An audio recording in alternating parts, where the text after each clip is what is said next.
Welcome back to my channel. আমি অনিতা চলে এসেছি আমার নতুন আরেকটি ব্লগ নিয়ে। তো সবাই কেমন আছো? আশা করছি সকলে ভীষণ ভালো আছো, আর আমরাও খুব ভালো আছি।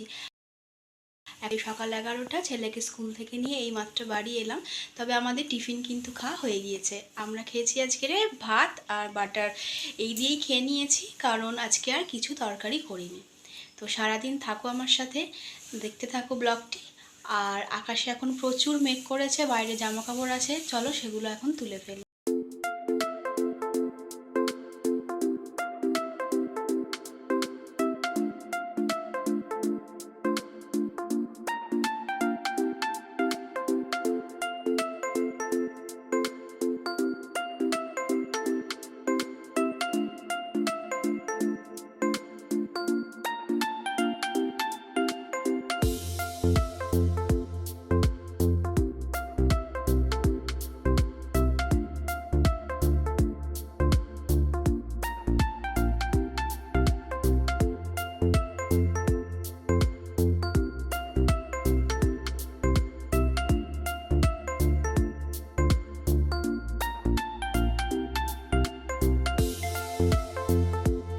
আর এই যে বন্ধুরা দেখো, আমাদের উঠোনের অবস্থা কিন্তু এখন আগের থেকে অনেকটাই ভালো হয়ে গিয়েছে। বৃষ্টি হলেও কিন্তু হাঁটাচলা করতে খুব একটা অসুবিধা হচ্ছে না। তবে কাজ কিন্তু এখনও অনেক বাকি, হাজব্যান্ড সময় পাচ্ছে না। তো একটু ফ্রি হলে তারপর আবার সমস্ত কিছু সুন্দর করে করবে, তখন তোমাদের আমি দেখাবো। এখন ভালোই কিন্তু বৃষ্টি পড়ছে, তো এখন ঘরে যাই আর রান্না বান্না কী করবো তোমাদেরকে দেখাচ্ছি। এই যে গত পরশুদিনকে মা কাঁঠালের দানাগুলো বেছে রেখে দিয়েছিল, সেগুলো তুলে নিলাম। কাঁঠাল খাওয়ার থেকে কিন্তু দানা খাওয়াটাই আমাদের বেশি হয়ে যায়। আর এই যে জামা কাপড়গুলো ঘরেতেই এখন মেলে দিচ্ছি, আর শুকিয়েই গেছে জানো, কারণ সকালবেলা ধুয়েছিলাম। আর আজকের অনেক সকালবেলায় স্নান করে পুজো দিয়েছি, তা প্রায় 7টার মধ্যে আমার স্নান করে পুজো দেওয়া হয়ে গিয়েছিল। তো সেই কারণে সকাল থেকে বাইরে ছিল, তো বেশ ভালোই শুকিয়ে গিয়েছে। আর এখন একটু পাখার হাওয়ায় দেব, ব্যাস তাহলেই পুরোই শুকিয়ে যাবে। আর বেলার দিকে ভাঁজ করে গুছিয়ে রেখে দেবো। আর এই যে এখন চলে এসেছি রান্নাঘরে, এখন সবজি কেটে নেব। আর আজকে করব নিরামিষ, কারণ কালকে যেহেতু বিপত্তারিণী ব্রত আছে, আর সকলেই তো জানো ব্রতের আগের দিন তো নিরামিষ খেতে হয়। তো সেই কারণে আজকে নিরামিষ রান্না করব। আর এই যে পটল কেটে নিচ্ছি, আর উচ্ছেও বের করে নিয়েছি, উচ্ছে আলু ভেজে নেব। আর এই যে পটল কেটে নিয়েছি, আমার হাজব্যান্ড এনে দিয়েছে পনির, তো পনির দিয়ে পটল আলু দিয়ে একটা তরকারি বানাবো। আর এই যে তোমাদের সঙ্গে কথা বলতে বলতে কিন্তু আমার সমস্ত সবজি কাটা হয়ে গিয়েছে, আর এখন শুধু রান্নাটা বসিয়ে দেওয়ার পালা। কিন্তু তার আগে আমার একটা ছোট্ট কাজ আছে, সেটা সেরে নেব, তারপর রান্নাটা আমি বসিয়ে দেব। আর ছোট্ট কাজ বলতে সেটা হচ্ছে, ছেলে কিন্তু স্নান করে ঘুমিয়ে পড়েছে। অনেক সকালে ঘুম থেকে ওঠে, তো সে কারণে ঘুম পেয়ে যায়, প্রায় ওঠে 4:30টার সময় আমার সাথেই। তো চলো ওকে একটুখানি দেখে আসি। আর বাইরে যেহেতু বৃষ্টি পড়ছে, একটু ঠান্ডা ঠান্ডা ওয়েদার, সে কারণে চলো যে ওর শীত করছে কি দেখি, আর গায়ে একটু কাঁথাটা ভালো করে ঢাকা দিয়ে দিই, কারণ ঘুমন্ত ঘুরে না খুলে ফেলেছে কাঁথাটা, আর ঠান্ডা লাগছে, কুকুরেই শুয়ে আছে। তো চলো ভালো করে একটু ঢাকা চাপা ওকে দিয়ে দিই, ঘুমাক। তারপর আমি রান্নাটা সেরে নিয়ে ওকে ডাকবো, এখন ঘুমিয়ে নিক। অনেক সকালে উঠে জানো তো আমার সাথে, সেই কারণে না এসে যেই একটু মাথায় জল পড়ে আর জেগে থাকতে পারে না। আর এই যে দেখো ওর ছোট্টবেলার ছবি, এই যে দেখো ওর ছোট্টবেলার ছবি। আর এইদিকে রয়েছে আমাদের হাজব্যান্ড ওয়াইফ, আমাদের দুজনার ছবি। আর এই যে যথারীতি রান্নাটা বসিয়ে দিলাম, আর এখন পনিরটা ভেজে নিচ্ছি। আর আজকে জানো ছেলে স্কুলে কি কাণ্ড করেছে, প্রতিদিনের মতো আজও আমি যে সময় আনতে যাই সেই সময়ে আনতে গিয়েছি, তবে গিয়ে দাঁড়িয়েই আছি, অনেকটাই দেরি হয়ে যাচ্ছে, দেখছি যে আসছে না। তো ভাবলাম যে হয়তো রাস্তায় জ্যাম ছিল, তো সে কারণে আসতে পারছে না, তো দাঁড়িয়েছিলাম। তারপর যখন এলো তখন প্রায় 11:15 মতন বাজে, অন্য দিনের তুলনায় অনেকটাই দেরি করে এসেছিল। তো তারপরে যখন এলো, তো ওকে যে অটো কাকু নিয়ে যায়, তিনি বললেন যে আজকে স্কুলে কি কাণ্ড করেছে জানো, স্কুল থেকে বেরিয়ে গেছে ছুটির পরে, আর অটো কাকুরা গিয়েছে তো দেখতে পাচ্ছে না, খুঁজে পাচ্ছে না। ও চলে গিয়েছে মেলায়, ওদের স্কুলের সামনে রথের মেলা হয়, বড় একটা মাঠ আছে, তোমাদের দেখিয়েছিলাম। তো সেই মাঠে রথের মেলা বসে, তো সেই মেলায় গিয়ে ও ঘুরছে। আর এইদিকে অটো কাকু খুঁজে পাচ্ছে না, সারা স্কুল ওকে খুঁজে বেড়াচ্ছে, দোতলায় তিনতলায় গিয়ে খুঁজে বেড়াচ্ছে, অথচ খুঁজে পাচ্ছে না। আর আমার ছেলে গিয়ে মেলায় ঘুরে বেড়াচ্ছে। তো সেই কারণে উনি দেরি করে তো এলো, আর এছাড়া তো বকাবকি করলো প্রচুর। হ্যাঁ দেখো, ওনার তো ভরসায় আমি পাঠাই, তাই না? তো ওকে না পাওয়া গেলে ওনারও তো ভীষণ টেনশন হয়। আর তাছাড়া আমারও তো শুনে যা ভয় লাগছিল যে এরকম এত দুষ্টুমি এখন করছে না, তো কী বলবো, আমাকেও একটু সচেতন হতে হবে, কারণ যা দেখছি বড় হচ্ছে আর দুষ্টুমিটাও বাড়ছে। তো সত্যি কথা আজকের শুনে আমি খুবই টেনশনে পড়ে গিয়েছিলাম। আসলে কি বলতো, ছোট যখন ছিল তখন ছোটবেলায় এক ধরনের বদমাইশি করেছে, মানে দুষ্টুমি করেছে বলতে পারো। আর যত বড় হচ্ছে না তত কিন্তু দুষ্টুমির লেভেলটা বাড়ছে। তো সত্যি কথা আমাকে আরও বেশি সচেতন হতে হবে। আর সবসময় কি জানো তো, বকাবকি দিয়ে তো সব কিছু হয় না, একটু বুঝিয়ে বলতে হবে। যে বকাবকি করলাম আর আমার কথাটা শুনেও নিল, সেটা কিন্তু না, একটু বুঝিয়ে বলতে হবে যে এখন সমাজের যা পরিস্থিতি, তা এছাড়া তো আমাদের আর বেশি কিছু করার নেই। কী বা করতে পারি বলো?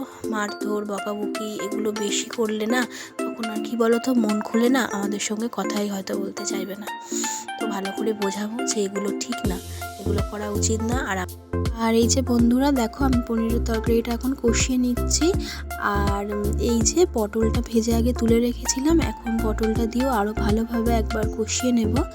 আর এই যে এইভাবে পনিরের তরকারি আমাদের বাড়িতে খুবই কম হয়, আর অনেক দিন পর আজকে হচ্ছে, কারণ আমার হাজব্যান্ড তো পনির খেতে খুব একটা ভালোবাসে না, সে কারণে আর হয় না।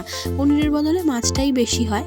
তবে আজকে যেহেতু হাজব্যান্ড দুপুরেও খাবে না, রাতেও খাবে না, সেই জন্য আজকের বানিয়ে নিলাম, কারণ ছেলের আর আমার পনির বেশ ফেভারিট। আর তরকারিটা বানাতে বানাতে একটু বাইরের দিকে যেই চোখটা পড়লো, আর আকাশটাকে দেখে না আমি ভিডিও না করে পারলাম না। দেখো একদম পুজো পুজো যেন ওয়েদার, আকাশটা দেখো লাগছে, ওয়েদার বলবো না, বৃষ্টি হচ্ছে, কিন্তু আকাশটা দেখো কি দারুণ। চলো একটু ছাদে চলে যাই, ছাদ থেকে পুরো আকাশটাকে দেখবো, তখন ভীষণ ভালো লাগবে। তো চলো ছাদে চলে যাই, তরকারিটাকে ফুটতে দিয়ে দিয়েছি, ওটা হোক ততক্ষণ। তো চলো আস্তে আস্তে উঠি। এই যা সিঁড়ি, খুব একটা তাড়াহুড়ো করে কিন্তু ওঠাও যায় না, নামাও যায় না। আর এই যে দেখো, আমি কিন্তু উঠে পড়েছি ছাদে, আর পুরো আকাশটা দেখছি, ভীষণ ভালো লাগছে, যেন মনে হচ্ছে একটা পুজোর আকাশ।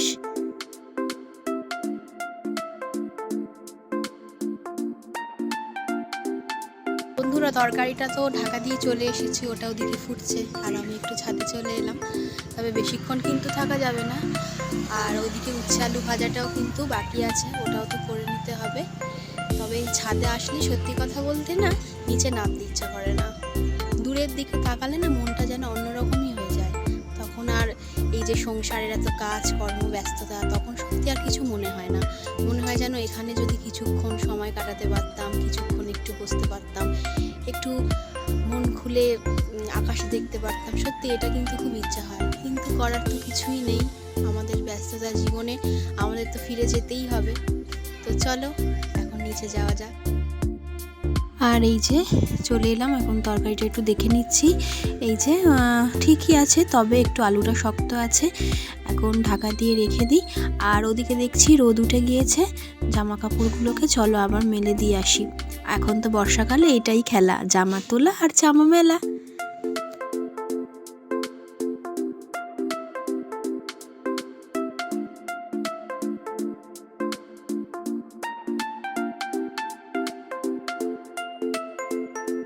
আর এই যে তরকারিটা হয়ে গিয়েছে, আর পনিরটাও আগে দিয়ে নিয়েছিলাম। তো চলো এখন তরকারিটা নামিয়ে ফেলি।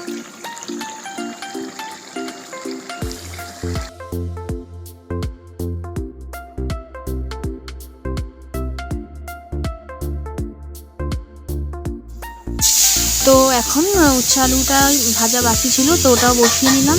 আর হয়ে গেছে রান্না, আমার 12:30টার মধ্যেই কমপ্লিট হয়ে যাবে মনে হচ্ছে। তো চটপট করে নিই, তারপর ছেলেকে ডাকবো, ওকে খাইয়ে নেব।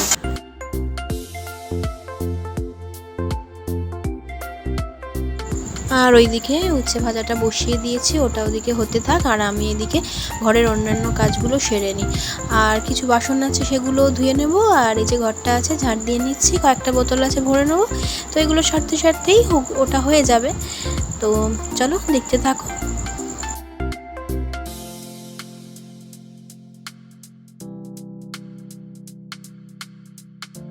আর তোমরা তো সবাই জানো কালকে বিপত্তারিণী ব্রত, আর আমি তো বিপত্তারিণী ব্রত অনেক দিন আগে থেকে করি, তো প্রতি বছরই করি।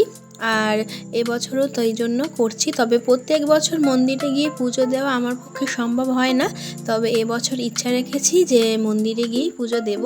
তো মা যাবে আর আমি যাব আর আমার দিদি শাশুড়ি, আমরা তিনজনে যাব।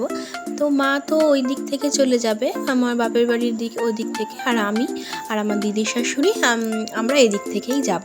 আর আমার হাজব্যান্ড তো আসবে না, তোমাদেরকে বললাম, ও কিন্তু মন্দিরেই কাজ করছে। তো ওর ফিরতে ফিরতে কাল সন্ধে হয়ে যাবে, মানে কাল সন্ধে বলতে সন্ধে ঠিক নয়, রাত 10টা বেজে যাবে। আর এই যে দেখো আমার রান্নাঘর গুছিয়ে না হয়ে গেল। তো এই যে আজকে উচ্ছে আলু ভাজা করেছি আর পনিরের তরকারি। তো চলো ছেলেকে এখন ডেকে নেব আর খাওয়া দাওয়াটা সেরে নেব। বন্ধুরা এখন ঘরে চলে এসেছি, আর একটু মুখে চোখে জল দিলাম, সবে রান্না শেষ করেছি, খুব ভীষণ গরম লাগছে। তো চলো এখন ছেলেকে ওকে তো খাওয়াতে হবে, প্রায় এখন 1টা বাজে। চলো এখন ওকে ডেকে নিই।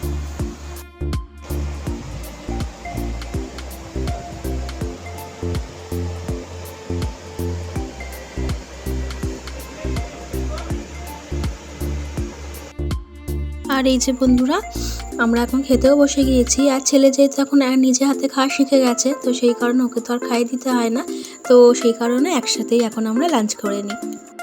তো দুপুরে লাঞ্চ করে এখন আমরা চলে এসেছি ঘরে, আর এখন ছেলেকে একটু পড়িয়ে নেব।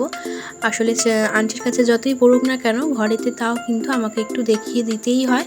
তো বন্ধুরা এখানেই ভিডিওটা শেষ করছি। সকলে ভীষণ ভালো থাকো, দেখা হচ্ছে তোমাদের সঙ্গে নেক্সট ভিডিও। আর যদি ভিডিওটা ভালো লাগে প্লিজ কমেন্টে জানিও। তো চলো টাটা বাই।